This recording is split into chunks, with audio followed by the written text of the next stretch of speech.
Hello, YouTube friends, I'm back. I'm not quite sure when the last video was that I made. It feels like it was a long time ago. But in the interim, well, okay, for those of you who've been watching for a while, let's back up even further than that. Hi, I'm Holly, and welcome to my YouTube channel. And hello to my 29 subscribers. I hope maybe this video picks me up a couple more. Okay, so back to the thought I was about to expound upon. A lot has happened on YouTube in the time that I've been away, which I don't think has even been a week. I've been trying to make videos 3 times a week. That was my first thought. Then I started feeling like I was supposed to make them every day. And that leads me here to this moment now, where I acknowledge that a lot of stuff has been happening on YouTube since I made my last video. Like, people have disappeared. People that were promoting me have vanished, I guess, due to messing with the algorithms or something. I don't know. And there's been backlash, and I don't know. I guess what it's made me realize is I'm here to hopefully create connection with some of you. And I've always been resistant to hitching my wagon to other people and to not just do my own thing. That just has always felt like the right path to me. So I'm going to go back to that thinking, and I am going to make videos that I want to make. And I am going to resist the temptation to watch all the videos that tell me how to do this. There are a few people, I'm going to say Rob the Maritimer. He really seems like he's kind of my speed. Like, he just wants people to have fun.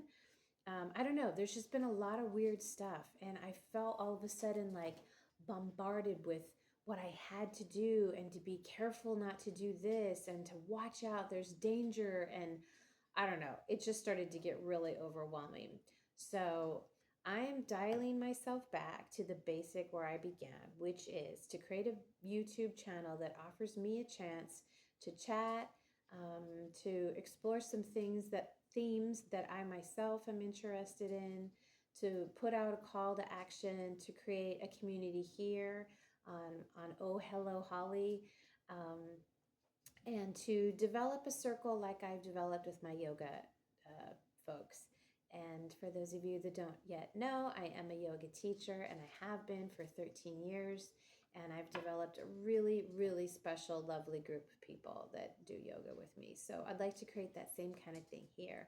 I haven't finished any books since the last video, and that's one of the things that I want to be a thread through all my videos is my reading, because books have become, once again, a really important part of my life.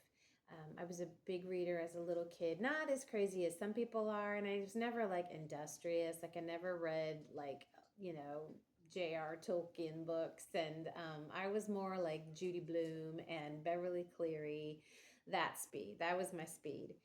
And I love those books. I still hold them dear in my heart. And I have found some people on BookTube who talk about books that they read as kids and coming back to them. So they've kind of reignited that flame inside of me to find the books that I enjoyed as a kid and to reread them now as an adult.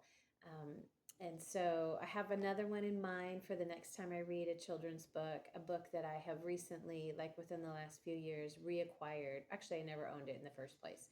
It was a book I read in grade school, and I remember checking it out from the library. It was a hardback. It was a yellow book. It didn't have a dust jacket.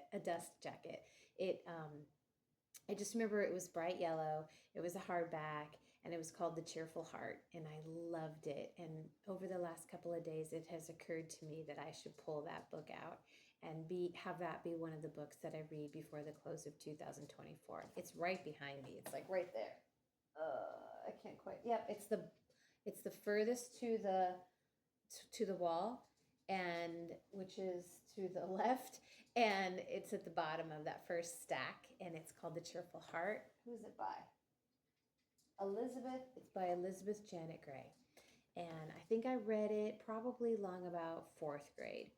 And if I remember correctly, I know for sure it's about a young girl, maybe 11 or 12, in Japan.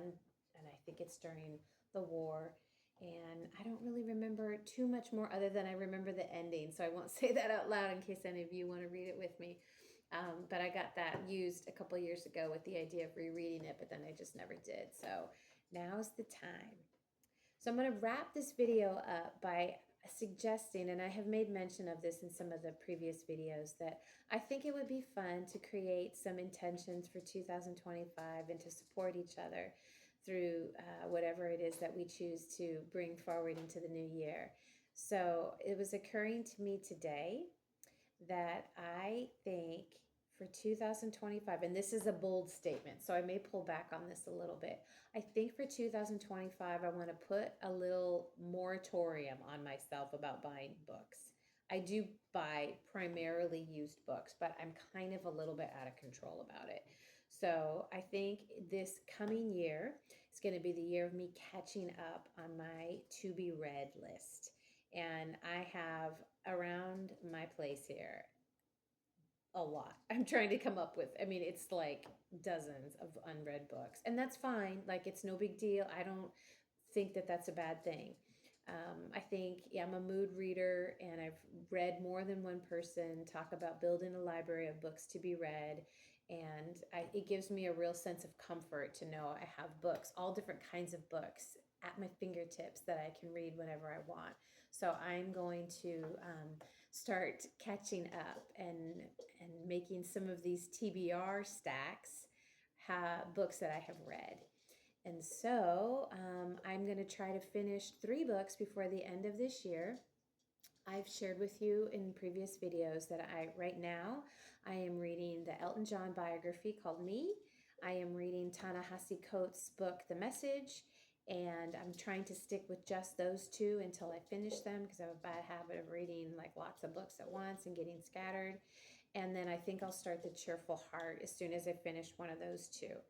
I think I could probably read more than that before the end of the year, but it's really important for me that I don't overwhelm myself with my goals and that I keep it realistic, so that if anything, I can surpass them, but I can definitely meet them. Then I get a sense of accomplishment. And I got a lot of other things going on in my life, so it's not like I can just sit and read all day long. I read one book in the morning and I read one book at night. In other videos, I have mentioned that I have a sick friend, and she continues to be sick, unfortunately, perhaps in a way that doesn't improve, but that's her story. So as I've said before, I don't want to speak on her behalf. I don't even really want to share that many details, because I want her journey to be her own, and I don't feel like involving other people, even though you have no idea who she is. It's still, I believe in energetics and all that. So we'll leave her story to be told by her when and if she wants to share it. But it is very consuming and preoccupying, and I am quite concerned about her. So that continues to be something I work through as I try to lean back into what for me is the busier time of year as we head back into the winter and then spring season.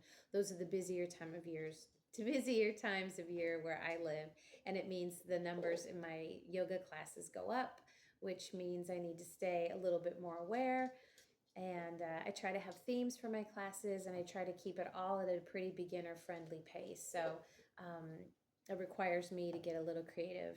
And I teach online as well, and I have a program going on with them that will finish out this year, although we will keep practicing yoga, but we've been on a study path since June. So I'm not quite sure what I'm going to do once we reach the end of 2024, but I got to start thinking about that.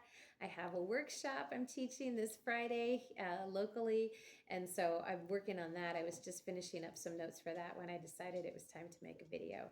I got a lot going on in my world, and I will promise that, I will try to do my best to keep my thoughts relatively cohesive in these videos and keep some themes going on. But this one was just kind of catch you up and get myself back on the making video thing. So I'm going to stick to my original plan goal, which was to make 3 videos a week.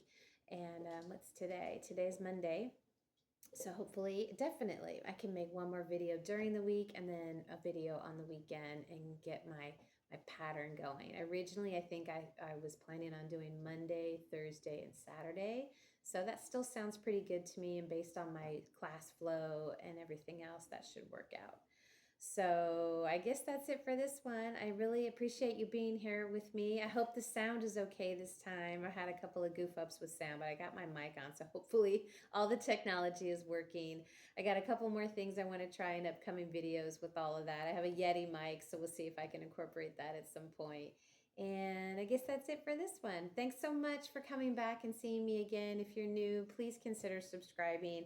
Everybody, if you'd send me or write me a comment below, I'd really appreciate it. I'm going to be really good about responding to comments. So hopefully I get to all of yours. If I don't get to it, it's just because I'm still new and figuring all this out. But my name's Holly. I'm glad you stopped by, and I hope to see you for the next one. Bye-bye for now.